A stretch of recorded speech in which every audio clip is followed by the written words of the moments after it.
পৃথিবীতে সুস্থ থাকার একমাত্র উপায় হচ্ছে পবিত্র কোরআনে আল্লাহ যেভাবে আমাদেরকে বলেছেন, আমার নবী করিম সাল্লাল্লাহু আলাইহি ওয়াসাল্লাম যেভাবে দেখিয়েছেন তার জীবন্ত কোরআন, ওনাদেরকে ফলো করেন।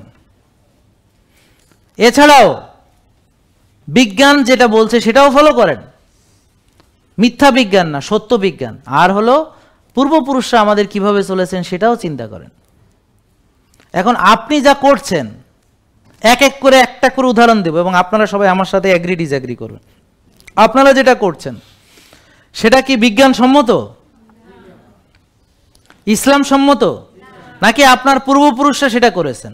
তাহলে আপনি এটা কার বুদ্ধিতে করছেন এবার বুঝে নেন যে ইবলিস এখন সে বিভিন্ন বেশে আমাদেরকে প্রতারিত করছে। এক, সে অসুস্থ খাবারকে সারা পৃথিবীতে ছড়িয়ে দিয়ে আমরা যেন অতিরিক্ত খাদ্য গ্রহণ করি, আল্লাহ বলেছে এক ভাগ খেতে।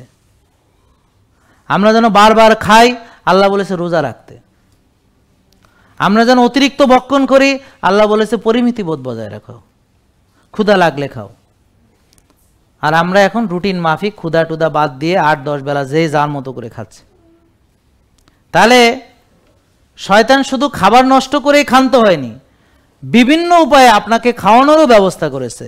আজকে দিবস বাড়তেছে, জন্ম দিবস, মৃত্যু দিবস, এই দেখা হওয়া দিবস, বিবাহ দিবস, আরে দিবস আর দিবস, কবে দেখা হয়েছে হেটাও বলে দিবস, হেল্লাকে করো মিট হয়েছে, বুঝলেন না কথা? আর যদি ভুলে যান তাইলে সংসারে অশান্তি।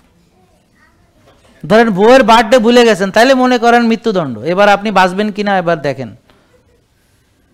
অথচ আগে এক সময় আমরা যখন ছোট ছিলাম এগুলো কেউ জানতই না, কে কবে হয়েছে সেটাও কেউ জানতো না, বুঝলেন না কথা?